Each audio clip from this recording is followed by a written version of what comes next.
Hello students, welcome to chemistry class. आप 10th से 11th class में आए हो साइंस में, और ये आपके केमिस्ट्री रसायन विज्ञान की पहली क्लास है। तो क्लास स्टार्ट करने से पहले आप लोगों को जो उसकी बेसिक नॉलेज है वो होना चाहिए। देखिए, केमिस्ट्री रसायन विज्ञान, और उस रसायन विज्ञान का ही हमारे पास यहाँ पर पहला चैप्टर है। उस चैप्टर का नाम है रसायन विज्ञान की मूलभूत अवधारणाएं या सिद्धांत। तो ये क्या है, रसायन विज्ञान क्या है, पदार्थ क्या है, द्रव्य क्या है, ठोस द्रव वगैरह मिश्रण, इन सब चीज़ों का अध्ययन या बेसिक नॉलेज हम इसी चैप्टर से लेते हैं। इसलिए मैं आपको यही पढ़ाऊंगा, ठीक है। तो थोड़ा सा आपको समझना पड़ेगा पदार्थ वगैरह, है ना, क्या क्या होते हैं। तो यहाँ पे हम बात करेंगे पदार्थ क्या है। पदार्थ या द्रव्य वे जो स्थान घेरता है जिसका आयतन होता है। जो स्थान घेरेगा जिसका आयतन या द्रव्यमान होगा उसे हम द्रव्य बोलेंगे, ठीक है। पदार्थ या मैटर बोलते हैं। अब मैटर क्या है, पदार्थ का संगठन, रूपांतरण, उपयोग आदि का अध्ययन हम करते हैं रसायन विज्ञान के अंतर्गत या रसायन के क्षेत्र में करते हैं। ठीक है, कोई सही पदार्थ है उसका संगठन क्या होगा, मतलब किस किस से मिलकर वो बना होगा, ठीक है। वो कैसे रूपांतरण होगा, एक चीज़ दूसरी चीज़ में कैसे एक्सचेंज होगी, ठीक है। तीसरा, उसका क्या क्या उपयोग होगा, ठीक है, कहाँ का वो काम में लिया जाएगा। ये सारी की सारी जो चीज़ें हैं वो हम रसायन विज्ञान के अंतर्गत यहाँ पे पढ़ेंगे। ये सब रसायन विज्ञान का क्षेत्र है, ठीक है। देखो, विज्ञान की बहुत सारे ब्रांचेज है या बहुत सारी अलग अलग फील्ड है। जैसे रसायन विज्ञान है, जीव विज्ञान है, भौतिक विज्ञान है, ठीक है। ठीक उसी प्रकार से बड़ी ब्रांच के छोटे छोटे ब्रांचें और हैं। रसायन विज्ञान की बहुत सारी ब्रांचेज हैं, ठीक है। तो जिसमें से आप 3 पढ़ते हो, लेकिन कितनी सारी होती है मैं यहाँ समझा देता हूँ, या किस किस क्षेत्र में यहाँ पे काम में आती है। हम बिना विज्ञान के या बिना रसायन विज्ञान के जीवन की कल्पना मात्र भी नहीं कर सकते, ठीक है। हम यहाँ बेसिकली बात करेंगे 3 प्रकार की केमिस्ट्री की, लेकिन और भी केमिस्ट्री है, और भी टाइप की जो इसकी शाखाएं, उनके बारे में भी बात करेंगे जो आपको स्वतः ही समझ में आएगी। हम बेसिकली बात करते हैं कार्बनिक रसायन की, जिसमें कार्बन और उसके व्युत्पन्नों का अध्ययन करते हैं हम, ठीक है। हम बात करते हैं अकार्बनिक रसायन की, इसमें कार्बन नहीं आता, जैसे परमाणु वगैरह इनकी बात करते हैं। एक होती है भौतिक रसायन, जिसके अंदर फिजिकल केमिस्ट्री, न्यूमेरिकल सूत्र वगैरह आते हैं, उनकी बात करते हैं। एक होती है एग्रीकल्चर केमिस्ट्री, ठीक है। एग्रीकल्चर विज्ञान के क्षेत्र में यूरिया, खाद वगैरह, पोषक तत्व, पौधे, मृदा वगैरह, उसके बारे में बात कर रहे हैं। एक होती है फार्मास्यूटिकल केमिस्ट्री, औषधि विज्ञान जिसे हम बोलते हैं। आज जितनी भी मेडिसिन वगैरह आती है उसमें भी केमिस्ट्री होती है। सारे मेडिसिन के फॉर्मूले आते हैं, पैरासीटामोल है उसका भी फॉर्मूला होता है जो बेसिकली हम यूज में लेते हैं, ठीक है। एक है हमारे पास बायोकेमिस्ट्री, बायोलॉजी के अंदर केमिस्ट्री भी है, जैसे प्रोटीन, कार्बोहाइड्रेट, वसा, एंजाइम्स, विटामिन्स, उन सब का अध्ययन हम करते हैं, ठीक है। दूसरी हमारे पास यहाँ पर जो है वो है माइंस केमिस्ट्री। माइंस केमिस्ट्री जैसे हमें किसी पर्वत को तोड़ के सुरंग निकालनी है तो वहाँ पे आप केमिकल यूज में लोगे, है ना, विस्फोट करने के लिए। तो ऐसी बहुत सारी शाखाएं बेटा विज्ञान की, और उन शाखाओं के बारे में हम यहाँ पे बात करने वाले हैं, ठीक है। तो हम यहाँ पे स्टार्ट करेंगे इन पदार्थ की या द्रव्य की। तो द्रव्य को हम यहाँ पे 2 भागों में बांटते हैं। ये द्रव्य या पदार्थ या मैटर। द्रव्य हम यहाँ पे पदार्थ भी लिख सकते हैं। पदार्थ को मैं यहाँ पे 2 भागों में डिवाइड कर रहा हूँ, बांट रहा हूँ। पहला है मिश्रण, ठीक है, और दूसरा है मेरे पास शुद्ध पदार्थ। हालांकि इससे पहले भी एक है ना, मैं धीरे धीरे सब बताऊंगा आपको। शुद्ध पदार्थ, ठीक है। तो मिश्रण 2 प्रकार का होता है बेटा, 2 या 2 से अधिक पदार्थों का मिश्रण। अब ये 2 या 2 से अधिक पदार्थ का मिश्रण समांगी भी हो सकता है ना, और ये विषमांगी भी हो सकता है। ये विषमांगी भी हो सकता है, समांगी और विषमांगी, ठीक है, ओके। शुद्ध पदार्थ को हम 2 भागों में बांटते हैं, समझना। यहाँ से छोटी छोटी चीजें स्टार्ट होगी आपकी, फिर मैं टॉपिक पे आऊंगा अपने, ठीक है। एक तो होते हैं तत्व। तत्व हमेशा शुद्ध अवस्था में पाए जाते हैं, वो फ्री फॉर्म में मिलते हैं, ठीक है, और ये सम परमाणु से मिलकर बने होते हैं। जैसे ये H2O2, Cl2, कॉपर और जिंक। और दूसरा होता है यौगिक। अभी मैं यहाँ पे थोड़ा वर्बली समझा रहा हूँ आपको, है ना, फिर हम विस्तार पूर्वक इस टॉपिक के बारे में बात करेंगे। यौगिक जो 2 भिन्न भिन्न परमाणुओं से मिलकर बना होता है। जैसे देखिए H2O जल, 2 हाइड्रोजन 1 ऑक्सीजन से मिलकर बना हुआ है ना। अमोनिया NH3 1 नाइट्रोजन 3 हाइड्रोजन से मिलकर बना है। जैसे देखिए HCl HCl एक हाइड्रोजन और एक Cl से मिलकर बना हुआ है। तो शुद्ध और अशुद्ध मतलब यौगिक भी शुद्ध होते हैं लेकिन वो अलग अलग पदार्थ से मिलकर बने होते हैं। तत्व जो फ्री फॉर्म में मुक्त अवस्था में पाए जाते हैं उन्हें हम यहाँ पे क्या बोलते हैं बेटा, तत्व का नाम देते हैं। तो ये सारी की सारी चीज़ें हैं जो हम इस चैप्टर में बात करेंगे। अगर अवस्थाओं के आधार पर बात करता हूँ मैं आपको, है ना, अगर अवस्था के आधार पर बात करता हूँ तो पदार्थ की, मैटर की मुख्यतः 3 अवस्थाएं होती हैं। ठीक है, अगर हम यहाँ पे अवस्था के आधार पर बात करूं तो पदार्थ को हम यहाँ पे 3 भागों में बांटते हैं मुख्यतः। कौन कौन से बेटा? ठोस पदार्थ, द्रव पदार्थ और गैस पदार्थ। ठीक है, यह आपने देखा भी होगा, सुना भी होगा, समझा भी होगा और बात भी की होगी। ठोस ठोस क्यों होते हैं? क्योंकि उनके अवयवी कण पास पास होते हैं, चिपके होते हैं, है ना, रिक्त स्थान बहुत कम होता है। जब सघन होंगे तो आकार और आयतन दोनों क्या होता है बेटा, इनका निश्चित होता है। संपीड़ितता, दबाते हैं तो ये दबते नहीं है ना, तो इनकी संपीड़ितता क्या होती है, नगण्य होते हैं। जब और इनके मध्य आकर्षण बल क्या होगा बेटा, स्ट्रॉन्ग होगा, प्रबल होगा।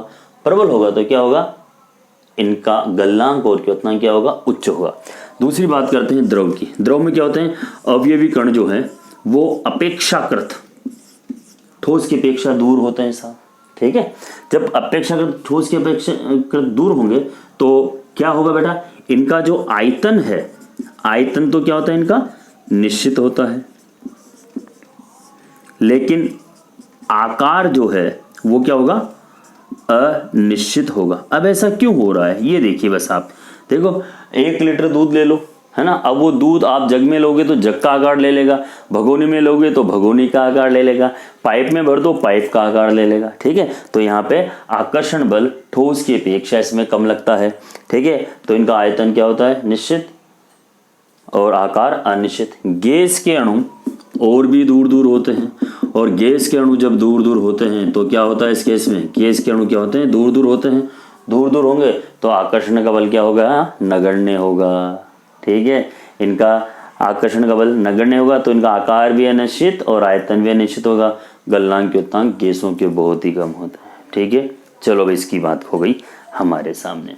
अब हम यहाँ पे बात करेंगे परमाणु की। हालांकि मेरे पास अलग से टॉपिक भी है लेकिन ये पूरा चैप्टर ही मूलभूत अवधारणा के आधार पर है, तो मूल की तो बात करना आवश्यक है ही सही। तो चलो इस बात करने के बाद मैं समझाता हूं कि शब्द कहां से आया केमिस्ट। देखिए बेटा, आज से 500 साल 400 साल या जितना हम जानते हैं उससे पहले क्या था, डॉक्टर तो होते नहीं थे। होता कौन था, वेद, नीम, हकीम, वो लोग होते थे जो इलाज करते थे। इलाज किससे करते थे, पेड़ पौधों से, जड़ी बूटियों से इलाज करते थे। जैसे हमने रामायण में भी देखा था, जड़ी बूटी लाओ सही करो, वहाँ गोली लेके तो कोई आता ही नहीं था, इंजेक्शन ले भी कोई नहीं आता था, है ना। मतलब उस काल में जो इलाज होता था वो किससे होता था, जड़ी बूटियों से होता था। जो इलाज करते थे उन्हें हम बोलते थे कीमियो। और कीमियो जो है, जो जड़ी बूटियों की जानकारी रखता है, कीमियो से बना केमिस्ट। केमिस्ट आज हम केमिस्ट बोलते हैं, है ना, औषधालय, औषधि वाले को, मतलब मेडिकल वाले को। ठीक है ना, और फिर वो केमिस्ट से बना केमिस्ट्री, स्टडी ऑफ केमिकल्स। आ गई बात समझ में, तो वहां से इनकी उत्पत्ति हुई है। अब आज के तारीख में क्या होता है कि हमें पता है कि जो केमिकल, जो एल्कलॉइड्स जड़ में या पत्ती में या छाल में होता है, उनको लेबोरेटरी के अंदर सेपरेट करके अभिक्रिया द्वारा उसको छोटी सी टेबलेट में लिया है। तो अब हम टेबलेट लेते हैं, लेकिन टेबलेट के अंदर जो एल्कलॉइड्स या जो कंटेंट्स होते हैं वो हमें मिलते पेड़ पौधों से ही हैं। बात समझ में मेरी, तो ये जो आदिकाल की जो पद्धति है वही काम में ली जाती है, लेकिन टेक्निक नहीं हो गई है। ठीक है, तो अब इसके अंदर जो बेसिक कंटेंट्स हैं वो है क्या, मूल चीज है वो क्या, तो हम यहाँ मूल बात करेंगे। सबसे मूल बात हम बात करेंगे परमाणु की। अब ये परमाणु होता क्या है, ठीक है, परमाणु की बात करेंगे। परमाणु जो है ये एक ग्रीक भाषा का शब्द है जिससे हम लिखते हैं एटम। देखो बेटा, अभी आएगा, आपने आगे आएगा, अभी हम पढ़ेंगे इसके अंदर, है ना। आगे वैज्ञानिक ने कहा है इसमें कि साहब परमाणु अविभाज्य होता है, तो अविभाज्य कैसे होगा या नहीं होगा उसके बारे में हम यहाँ पे बात करेंगे। तो एटम एक ग्रीक भाषा का शब्द है जिसमें ए का अर्थ होता है नोट और टोम का मतलब होता है बेटा टू बी कट। जिसे काटा नहीं जा सकता हो, विभाजित नहीं किया जा सकता हो, डिवाइड नहीं किया जा सकता हो, है ना, वो है परमाणु शब्द का अर्थ। और बहुत सी बार हम यहाँ लिखते हैं कि परमाणु अविभाज्य होता है ना। इसके डाल्टन के अनुसार उसने कहा था कि परमाणु अविभाज्य है, ठीक है, बट ऐसा संभव नहीं है। उसने उस जमाने में जब वो नहीं जानता था तब बोला था कि पदार्थ का जो मूल कण है, सबसे छोटा कण है, वो परमाणु है, ठीक है, और इसीलिए उसने ये अविभाज्य शब्द यहाँ पे काम में लिया था। ठीक है बेटा, चलो जी, तो परमाणु होता क्या है, मैं परमाणु की सही डेफिनेशन आपको यहाँ पे लिखा देता हूँ या समझा देता हूँ कि पदार्थ का वह सूक्ष्मतम कण या छोटे से छोटा कण जो रासायनिक अभिक्रिया में भाग लेता है परमाणु कहलाता है। A smallest particle which take part in a chemical reaction, जो रासायनिक अभिक्रिया में भाग लेता है वो परमाणु कहलाता है, उसे हम बोलते हैं एटम। ठीक है बेटा, तो ये शब्द के बारे में आपको समझना है। देखो, आपको पता है कि जो परमाणु है, इस परमाणु के अंदर भी छोटे छोटे कण होते हैं, है ना। अब वो क्या क्या होते हैं समझ लीजिए। ये परमाणु जिसका केंद्र है, केंद्र को बोलते हैं हम नाभिक, है ना। परमाणु मैं बना रहा हूं, ये परमाणु का केंद्र है। केंद्र के अंदर दो पार्टिकल्स होते हैं, एक प्रोटॉन और एक न्यूट्रॉन, और बाह्यतम कोश में घूमता रहता है इलेक्ट्रॉन। ठीक है, अच्छा जी, तीन पार्टिकल्स है, मूलभूत कण हम यहाँ पे बोलते हैं प्रोटॉन, न्यूट्रॉन और इलेक्ट्रॉन्स को, है ना। अच्छा जी, देखिए, जो इलेक्ट्रॉन है, इलेक्ट्रॉन पर जो आवेश होता है, आवेश वो होता है बेटा -1.6 इंटू 10⁻19 कूलाम्ब। कूलाम्ब आवेश नापने की इकाई है। जैसे हम दूरी को नापते हैं, भार को नापते हैं, वैसे आवेश नापने की इकाई होती है, वो क्या होती है बेटा, कूलाम्ब होती है ना। द्रव्यमान, किसी भी परमाणु का जो द्रव्यमान है ना, वो होता है 9.1 इंटू 10⁻31 किलोग्राम। माइनस में 31 मतलब कि न के बराबर है। ठीक है, बहुत ही हल्का होता है परमाणु, है ना, न के बराबर है। और इलेक्ट्रॉन की जो खोज की थी, खोज करता है वो कौन है, जे थॉमसन। जे थॉमसन ने खोज की थी, किसकी बेटा, इलेक्ट्रॉन की। तो ये बात आपको दिख रही होगी, समझ में आ रही होगी कि पहला पार्टिकल से वो है हमारे पास इलेक्ट्रॉन। ठीक है, दूसरे हम यहाँ पे बात करते हैं प्रोटॉन की। ठीक है, प्रोटॉन पर जो आवेश है, इस पर आवेश भी आवेश का मान है, लेकिन आवेश होता है इसके ऊपर ऋण आवेश, है ना, माइनस में चार्ज होता है। यहाँ पे प्रोटॉन है, प्रोटॉन पर आवेश होता है धन आवेश, और आवेश का जो मान है वो होता है बेटा +1.6 इंटू 10⁻19 कूलाम्ब। देखिए, जितना धन आवेश है उतना ही ऋण आवेश है। इसका मतलब परमाणु जो है वो क्या होता है, उदासीन होता है। प्रोटॉन का जो द्रव्यमान है वो कितना होता है, 1.67 इंटू 10⁻⁻27 किलोग्राम। ठीक है, 10⁻⁻27 किलोग्राम ये होता है नाभिक का द्रव्यमान और प्रोटॉन का द्रव्यमान। और यहाँ पे जो इसकी खोज की थी, वो खोज की थी बेटा किसने, गोल्डस्टीन ने खोज की थी। अब आप बहुत सी बुक में पढ़ोगे, रदरफोर्ड का भी नाम आता है। वो क्यों आता है वो मैं आपको बाद में समझाऊंगा थोड़ा सा। ठीक है, अभी बता देता हूँ, क्योंकि रदरफोर्ड ने हाइड्रोजन परमाणु मॉडल की खोज की थी, और हाइड्रोजन के नाभिक में केवल प्रोटॉन ही होता है, इसलिए ये शब्द आया हुआ है कि नाभिक की खोज रदरफोर्ड बहुत सी जगह आ जाता है। ठीक है बेटा, चलो जी, अब ये है न्यूट्रॉन। न्यूट्रॉन बेटा उदासीन होता है, और उदासीन होने के कारण ही, सबसे बड़ा कारण है, उदासीन होने के कारण ही सबसे आखिरी में, सबसे लास्ट में इसकी खोज हुई। ठीक है बेटा, ओके।